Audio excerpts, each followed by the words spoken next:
what's going on, guys? What's going on? I hope you guys are having a wonderful day. Welcome to the Black Financial Channel. Today on the Black Financial Channel, I'm going to talk about 3 things you should know about bankruptcy. Bankruptcy is nothing to be ashamed of. Some of you have already declared it.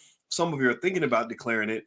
And we're going to talk about bankruptcy. And I'm going to give you 3 things everybody should know about bankruptcy before you choose to file. So get comfortable, buckle up, seatbelt. We're going to get started on the Black Financial Channel right now.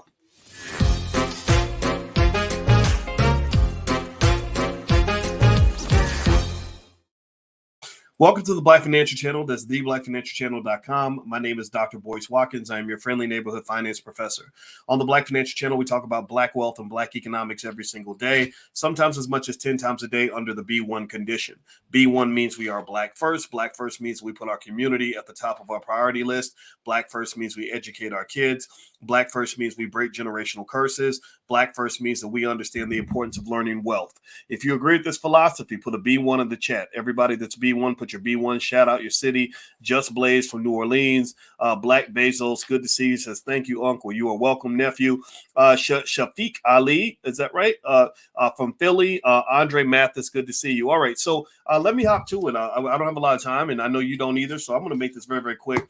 I decided today I wanted to just do a quick little 3-step thing to understand about bankruptcy. I don't know if anybody's ever declared bankruptcy or not, but the thing, first of all, I want you to know about bankruptcy is that there's nothing to be ashamed of. I've declared bankruptcy. A lot of people have declared bankruptcy. It's happened. Donald Trump is a wealthy man. He's declared bankruptcy many, many times. Bankruptcy is not the stigma that you think it is. It is not the end of your financial life. So one of the things I want you to do is understand when it comes to bankruptcy, this is a viable option that people have considered to get rid of certain types of debt.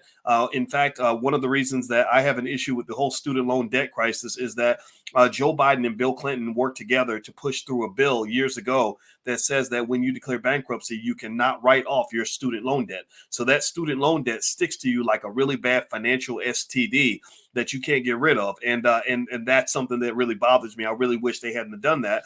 And I don't think they did that on behalf of the American people. I think they did that on behalf of the companies that pay for these politicians to get elected. So let me give you 3 things you should know about bankruptcy, and then I'll let you get to your day. So just stay to the end of the video. And I'm also going to give you guys something in terms of stock investments if you stick around to the end. All right, first off, when it comes to bankruptcy, you got to know the different types of bankruptcy.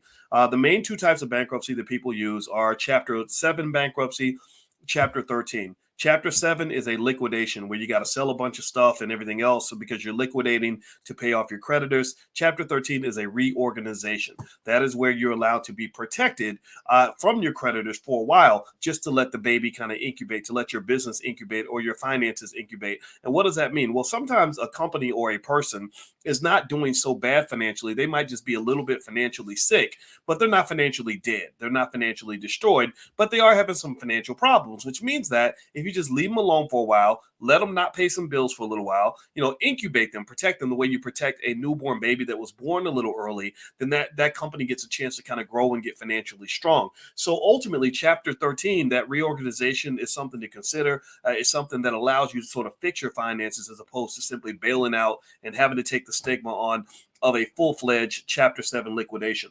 Number 2. The second thing you should know about bankruptcy is that it does impact your credit score pretty badly. For about the next 10 years, you're going to have this real bad scar on your on your credit report that's going to make it really hard for you to get capital for a lot of things, especially things like a business or a house and things like that. That bankruptcy will be the first thing that they see. Now, one thing I will tell you, though, is that if you learn how to do things like start your own business, which I highly recommend every Black person learn how to do. I think every Black child, in fact, this is one of the things we believe in the Black Business School, that every Black child should know how to start a business by the age of 12 as a means of economic survival. This is the kind of thing that I write about in my new book, which is on Amazon. It's called The 10 Commandments of Black Economic Power. Every Black child should know how to start a business. Why? Well, because if you get your cash flow up and you got that side hustle that's bringing you in an extra $3,000, $4,000, $5,000 a month, what you'll find is actually you don't need a lot of credit. You'll be able to buy a lot of things with cash that you'll find that debt is a double-edged sword. Access to debt can be a good thing, but sometimes not being able to access debt can actually make you more financially sound than if you could have got the debt.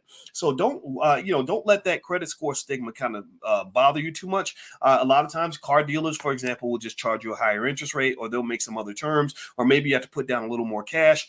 But getting that cash flow is actually, I found when I declared my bankruptcy years ago, having cash flow was more important than having credit. And that's just honest God truth. That's what I saw. The third thing to consider when it comes to bankruptcy is consider the alternatives. Remember, bankruptcy isn't the only thing you can do. There are other ways you can deal with your debt situation. You can negotiate with your creditors. You can get debt consolidation. You can get credit counseling, all kinds of things. A lot of times, if you negotiate with a creditor, just understand that when you have bad debt, you don't have to pay back the whole debt. Never pay back the whole debt. Right? Especially if it's an old debt. If it's an old debt, they don't expect you to pay the whole debt back most of the time. A lot of times you can offer them some fraction of the money and say, hey, if I pay this whole amount right now, will you wipe this off my credit report? And a lot of places will do that. Did you all know that there was a church? It was not a black church, but it was a church that paid off $3.5 million worth of medical debt for all of the people in its congregation. And you know how much they paid to pay off $3.5 million in medical debt? Guess how much they paid to pay off $3.5 million in medical debt? They paid $15,000. They bought $3.5 million worth of debt for $15,000. $15,000. I need you to think about that for a minute. That's crazy. I think, well, 3.5 million, 10% of 3.5 million is 350,000. So 1% is 35,000. So they paid it off with less than 1/2 of 1%. So what I want you to understand is that if you negotiate, a lot of times you can get those debts removed without paying the full amount. So just, know that as you negotiate, and never give up on yourself. Never just throw in the towel. I know it's easy to walk away, ignore it, not even look at it.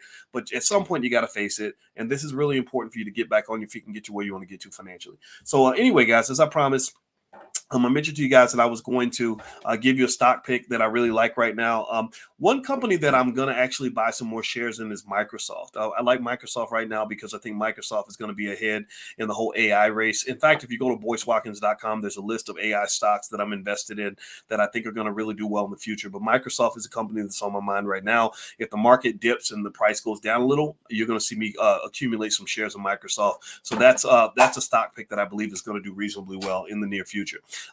Last but not least, I'll be in Houston next week for a Black Wealth Boot Camp. So feel free to go to BoyceWatkins.com if you'd like to learn about that. And also my new book is called The 10 Commandments of Black Economic Power. I also have other books like Black American Money that are all on Amazon. So feel free to go to Amazon and take a look at those books. And also, if you want to educate your kids on economics, we have financial flashcards for kids that you can take a look at. They're very popular. Everyone loves them. You feel free to go to financialflashcards.com. Well, that's it, guys. Thank you for listening. It was great to see you, and I hope you have a wonderful day. And I'll talk to you soon. Take care now. Peace.